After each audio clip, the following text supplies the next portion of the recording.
Hello and very very good evening to everyone. पिछला session मैंने RHU की engineering का एक डेमो क्लास आप सभी के लिए यूट्यूब पर अपलोड किया था। आज के इस क्लास में हम बात करेंगे इंजीनियरिंग के ही अंदर फ्यूल एंड फ्यूल सिस्टम पर बेस्ड एक और इंपॉर्टेंट टॉपिक के बारे में। आई सपोज आप लोगों ने सुना भी होगा and that is fuel test. यानी हमारा जो ईंधन है वो परफेक्ट है या नहीं, उसमें सारे कैरेक्टर्स अच्छे हैं या नहीं, इस चीज को पता करने के जितने भी टेस्ट होते हैं उनको हम कह देते हैं फ्यूल टेस्ट। इससे पहले कि मैं आप सभी को अलग अलग टेस्ट के नाम पढ़ाऊं इन डिटेल, सबसे पहले तो आप ये जान लो कि किसी ईंधन के एफिशिएंसी को चेक करने के लिए उस ईंधन पर कौन कौन से टेस्ट को परफॉर्म किया जाता है। सबसे पहला टेस्ट जो कि काफी ज्यादा पूछा भी जाता है, नाम लिख लेंगे, इसे हम कह देते हैं बेटा ग्रेविटी टेस्ट।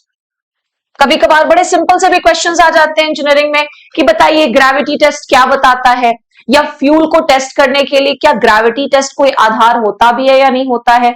तो सबसे पहले जैसा कि मैंने कहा कि एनलिस्ट कर लीजिए कि ये सारे मेथड्स होते हैं for the testing of fuel, जिसमें से सबसे पहला मैंने क्या लिखा, ग्रेविटी टेस्ट।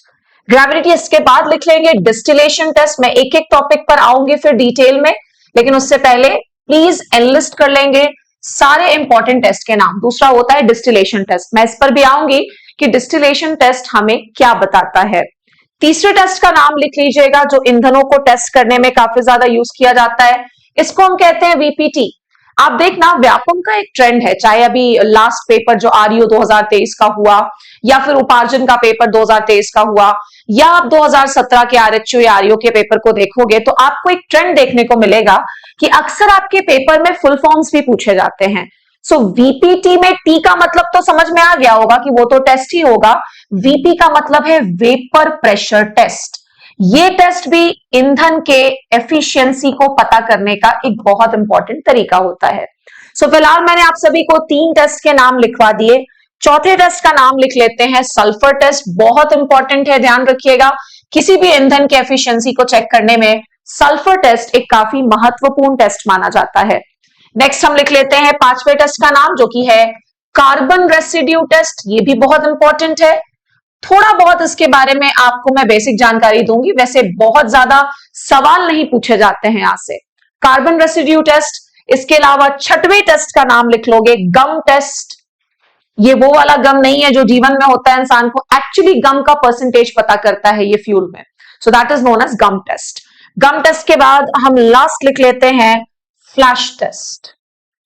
सो ये कम से कम 7 टेस्ट के नाम आपके दिमाग के कोने में फिक्स होने चाहिए कि अगर हम फ्यूल सिस्टम्स पढ़ रहे हैं, फ्यूल की प्रॉपर्टीज पढ़ रहे हैं, तो फ्यूल को टेस्ट करने के कौन कौन से इंपॉर्टेंट मेथड्स हैं, वो 7 के नाम मैंने तुम्हें लिखवा दिए। मैं ऐसा नहीं कह रही हूं कि इसके अलावा और कोई टेस्टिंग मेथड नहीं होता, बिल्कुल होता है, बट ये 7 सबसे इंपॉर्टेंट है। और इन 7 में भी तुम्हें सब पढ़ने की जरूरत बिल्कुल भी नहीं है। जैसे सबसे पहला जो टेस्ट है मैं उस पर आती हूं, और पहले टेस्ट का नाम लिख लेंगे ग्रेविटी टेस्ट। हाँ, ये टेस्ट बहुत इंपॉर्टेंट है। जब आप ऑनलाइन क्लास करेंगे, ऑफलाइन क्लास आएंगे आरएचयू की, तो मैं इस पर बेस्ड एक बहुत इंपॉर्टेंट न्यूमेरिकल भी सॉल्व करवाती हूँ। फिलहाल यूट्यूब के लायक मेरे को जितना भी इंपॉर्टेंट लग रहा है वो मैं आप सभी के साथ डिस्कस कर देती हूँ। देखो, सबसे पहले तो जान लो कि ग्रेविटी टेस्ट जो होता है वो आप किस पर कर रहे हो, फ्यूल पर कर रहे हो। तो फ्यूल के ग्रेविटी को पता करने के लिए हम 2 मेथड्स को यूज करते हैं। बहुत इंपॉर्टेंट है, कितने मेथड्स को यूज करते हैं, 2 मेथड्स को यूज करते हैं। कौन कौन से? तो सबसे पहला होता है बेटा स्पेसिफिक ग्रेविटी। क्या होता है स्पेसिफिक ग्रेविटी? मैं समझा रही हूं आपको स्पेसिफिक ग्रेविटी क्या होती है। एक और नाम लिख लेना जिसको हम कहते हैं एपीआई ग्रेविटी। बहुत बहुत बहुत इंपॉर्टेंट है।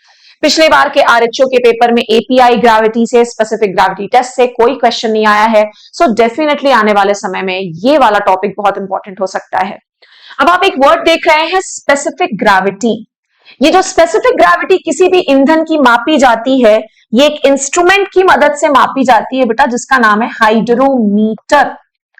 स्पेसिफिक ग्रेविटी क्या होता है, अगर आप ये शॉर्ट में समझना चाहते हैं तो सिंपल लैंग्वेज में अगर मैं बोलूं तो स्पेसिफिक ग्रेविटी किसी भी पर्टिकुलर एक चीज की डेंसिटी को, उसके घनत्व को, जब आप किसी भी दूसरे चीज के घनत्व से कंपेयर करते हो, खास तौर पे विथ रिस्पेक्ट टू वाटर। मान लीजिए कोई सब्सटेंस है, सब्सटेंस नंबर ए, इसको जब आपने पानी के डेंसिटी से कंपेयर किया तो जो वैल्यू हमें मिलती है वो या तो स्पेसिफिक ग्रेविटी कहलाती है या फिर रिलेटिव डेंसिटी भी कहलाती है। इसीलिए अगर तुम नॉर्मल किताबों को पढ़ते होगे तो तुम्हें मिलता है कि हाइड्रोमीटर नाम का इंस्ट्रूमेंट रिलेटिव डेंसिटी को भी मापता है, क्योंकि सही मायने में स्पेसिफिक ग्रेविटी और रिलेटिव डेंसिटी में कोई बहुत जमीन आसमान का फर्क नहीं होता है। सो याद रख लेंगे कि स्पेसिफिक ग्रेविटी कैसे निकाली जाती है। मान ले तुम्हारे पास दो सब्सटेंस है ए और बी, तो density of A divided by density of B तुम्हें स्पेसिफिक ग्रेविटी देगा, जिसे हम रिलेटिव डेंसिटी के नाम से भी जानते हैं। मापने वाले इंस्ट्रूमेंट का नाम मैंने लिखवा दिया है हाइड्रोमीटर। अब आ जाओ एपीआई ग्रेविटी। तो एपीआई ग्रेविटी से रिलेटेड जैसा कि मैंने कहा बहुत सारे न्यूमेरिकल्स भी होते हैं, उसको भी मैं डिस्कस करूंगी, बट फिलहाल यूट्यूब पॉइंट ऑफ व्यू से मुझे जितना डिस्कस करना है वो मैं आपको बता देती हूँ। आप बस ये याद रख लेना कि फ्यूल के ग्रेविटी को पता करने का एक मेथड तो स्पेसिफिक ग्रेविटी हो गया, और दूसरा मेथड क्या है बेटा, एपीआई ग्रेविटी। एपीआई ग्रेविटी को देने वाला इंस्टीट्यूट एक्चुअली है अमेरिकन पेट्रोलियम इंस्टीट्यूट, और क्योंकि इस इंस्टीट्यूट के द्वारा यह तरीका बताया गया फ्यूल के ग्रेविटी को मापने का, इसीलिए इसका नाम पड़ गया एपीआई ग्रेविटी। सो ये भी एक बहुत अच्छा क्वेश्चन है। जैसा कि मैंने कहा कि व्यापम का एक ट्रेंड है, ये अक्सर शॉर्ट फॉर्म से क्वेश्चन पूछता है कि बताइए पीएआर का फुल फॉर्म, बताइए एनएफटी का फुल फॉर्म, एपीआई का फुल फॉर्म। आज मैंने तुम्हें वीपीटी भी बताया, उसका भी फुल फॉर्म याद रखोगे। सो पहला टेस्ट हमारा कंप्लीट होता है। मैं आपको शॉर्ट में समराइज कर देती हूं। सबसे पहला टेस्ट था ग्रेविटी टेस्ट। ग्रेविटी टेस्ट को पता करने के लिए हमारे पास दो तरीके हैं, स्पेसिफिक ग्रेविटी, जिसको मापने के इंस्ट्रूमेंट का नाम मैंने हाइड्रोमीटर बोला। स्पेसिफिक ग्रेविटी को हम और क्या बोल देते हैं, रिलेटिव डेंसिटी।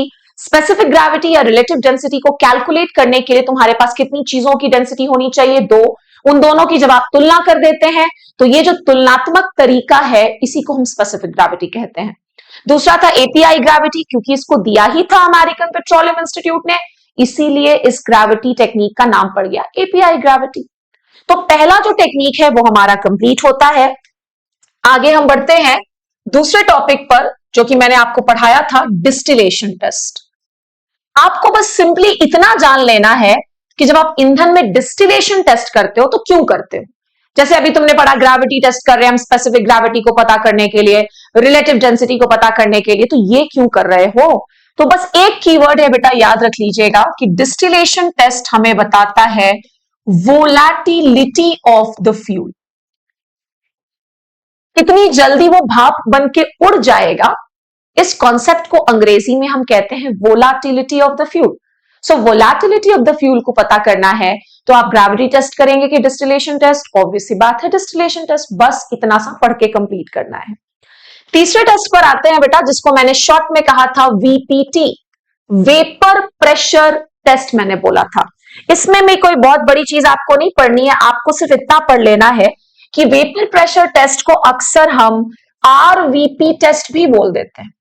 सोचो कितने बढ़िया बढ़िया सवाल हैं। आप नॉर्मल दिनों में इतना ज्यादा डिटेल इंजीनियरिंग को नहीं पढ़ते हो, और अगर ऐसे सवाल आ जाते हैं, पिछली बार 2017 का ही तुम देखो ना सवाल इंजीनियरिंग का, वो कोई हलवा टाइप का सवाल नहीं था, अच्छे खासे लेवल के क्वेश्चंस पूछे गए थे। सो वेपर टेस्ट को पता करने के लिए हम एक और टेस्ट को यूज करते हैं, दैट्स आरवीपी टेस्ट। और आरवीपी का फुल फॉर्म लिख लेना बेटा, रीड वेपर प्रेशर टेस्ट, जो कि वीपीटी से हो जाएगा। आई होप आपको समझ में आ गया। मान लो क्वेश्चन आ गया पेपर में, रीड टेस्ट हमें क्या बताता है फ्यूल का वेपर प्रेशर। वोलैटिलिटी पता करना है तो हम क्या यूज करेंगे, डिस्टिलेशन टेस्ट। स्पेसिफिक ग्रेविटी पता करनी है तो हम एपीआई ग्रेविटी को यूज कर सकते हैं कि नहीं कर सकते हैं, कर सकते हैं। ग्रेविटी ऑफ द फ्यूल को हम कितने तरीकों से पता कर सकते हैं, दो तरीकों से, API gravity and specific gravity. इस तरह से बस चीजों को दिमाग में रखना है। सो तीसरा भी हो गया हमारा। अब हम आगे बढ़ते हैं बेटा चौथे टेस्ट पर, जो कि है सल्फर टेस्ट। वैसे सल्फर टेस्ट में ज्यादा अच्छे से आपको बायोडीजल चैप्टर में पढ़ने को मिलेगा, बट फिर भी मैं आपको शॉर्ट में बता देती हूं कि सल्फर टेस्ट क्या बताता है। सो इट फाइंड्स आउट, ये पता करता है, it finds out presence of corrosive sulphur compound in the fuel.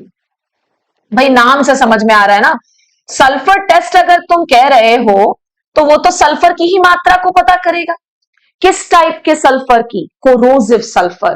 Corrosive sulphur ऐसा सल्फर होता है जो चीजों को खराब कर सकता है, ध्यान रखना। मतलब ये अगर ज्यादा मात्रा में प्रेजेंट है तो फ्यूल में कुछ ना कुछ दिक्कत है, ऐसा ही समझा जाता है। तो सल्फर टेस्ट गुड सल्फर की क्वांटिटी को मेजर करता है कि corrosive sulphur, corrosive sulphur. That's it, इतना याद रखोगे। आगे बढ़ेंगे सल्फर टेस्ट के बाद हम पांचवें टेस्ट पर, जो कि मैंने आपको ऑलरेडी बता दिया, कार्बन रेसिड्यू टेस्ट। तो इसमें बेटा आपको अलग से कुछ खास पढ़ने की जरूरत नहीं है, सिर्फ नाम याद रख लो। इसके बाद छठवां सातवां टेस्ट भी सिर्फ नाम याद रख लेने से काम बन जाएगा। एक तो है हमारा गम टेस्ट और लास्ट में लिख लीजिएगा फ्लैश पॉइंट टेस्ट। सो ये था बिल्कुल शॉर्ट सा एक इंट्रोडक्शन फ्यूल टेस्टिंग मेथड्स का। जी हाँ, मैंने बस आपको एक हिस्सा पढ़ाया है फ्यूल टेस्ट का, जिसके अंदर मैंने आपको सारे टेस्टिंग के नाम बता दिए, कौन कौन से इंपॉर्टेंट टेस्ट क्या बताते हैं मैंने आपको ये भी बताने की कोशिश की आज की क्लास में। कुछ इसके अंदर के न्यूमेरिकल्स बच गए हैं जो कि हम लोग अपने कोर्स के अंदर, अपने क्लासेस के अंदर कवर करेंगे। That was all for today's session. Thank you everyone.